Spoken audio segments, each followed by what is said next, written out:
What's going on, my friends? We are here with another market update. So it is Thursday, May the 18th. So let's get into it. First, we're going to start with some market today news, and then we're going to roll into some tips and tricks about how to navigate the market. First, let's get into existing home sales.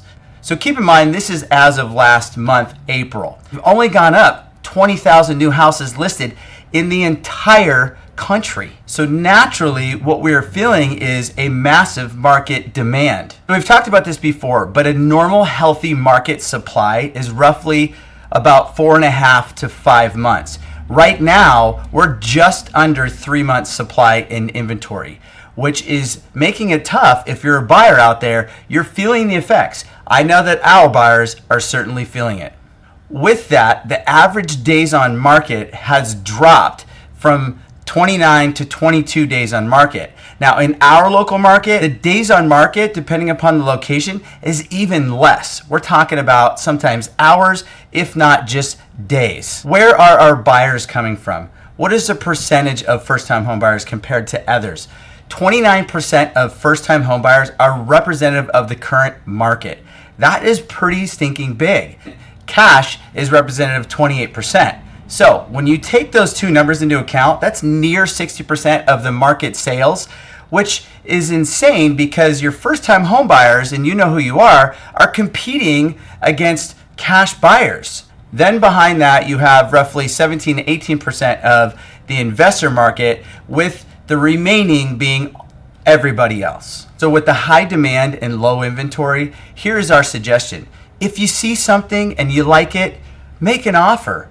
Because it's very likely that the house or houses that you're looking at today, as the rates come down, that same house or similar home will be worth more in 12 to 18 months. So tomorrow, Friday, Federal Chairman Powell will be speaking. And whether or not that's going to make any difference tomorrow, we shall see. Again, today, the jobless claims came out, and some of the numbers have been corrected with the previous jobs report, and now the numbers are actually worse than what they anticipated. Despite all of that, it's crazy, but the stocks are up, bonds are down, rates are up. So let's just hang tight through this, guys. Know that we're going to be out of it soon enough. Just be patient. In the meantime, don't hold back the idea of purchasing. Continue to look, continue to be open-minded about other programs and options that are out there. It was not too long ago that we were in the mid 5%.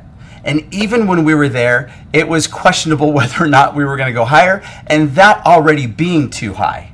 And now we're in the mid 6s and still continuing to rise. We've seen and touched the edge of 7%, and that's scary because a difference of 1% in interest on $500,000 is just north of $300 per month. So if we were to go from 6.5% down to 5.5%, that's $300, right? But if we go from 6.5% to 4.5%, that's a $600 swing. So let's leave with some takeaway tips. Again, if you see something that you love, make an offer. If you are stuck in a lease, know what your terms are to get out of a lease. You first-time home buyers, don't think that you have to put down 20% because you do not. There are great products out there, as a reminder, where you can put down as little as 0 to 3%. If you are a sit on the fencer and you have a house that you love, maybe you've outgrown it, maybe you're downsizing, whatever the scenario is, and you're sitting there and you're like, gosh, I wish I can get out of my house, but I really can't because my interest rate and payment are so good. If that is you, I would 1,000% encourage you to run the numbers, see what it might look like to sell your house, and take the proceeds from that house and apply a big portion of that towards your debt. Should you have any other debt at higher interest rates, be it auto loans or credit card payments, even though you may be securing a house that is at a higher cost, potentially per month because of the interest rates being where they're at, keep in mind, my friends, and we've talked about this many times, the interest rates will come down, but the cost of that house won't. So if you miss out on a house that you want to buy because you're sitting there thinking that you'd rather just stay in that payment, do something different. Mark my words, my friends. My firm belief is still that as interest rates come down, the inventory will pick up. And as inventory picks up, demand will also pick up. But with all of that, guess what's going to happen? Market appreciation will come back. Though we may be flat in some areas, it is very likely that the house you buy today will be worth more in 12 to 18 months.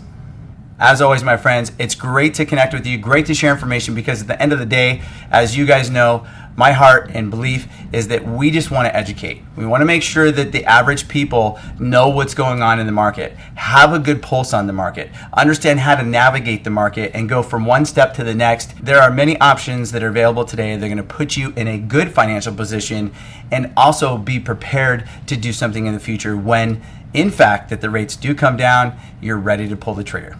Again, Josh from the Watershed Lending Group, and we'll talk to you soon. Have a great one. Bye-bye.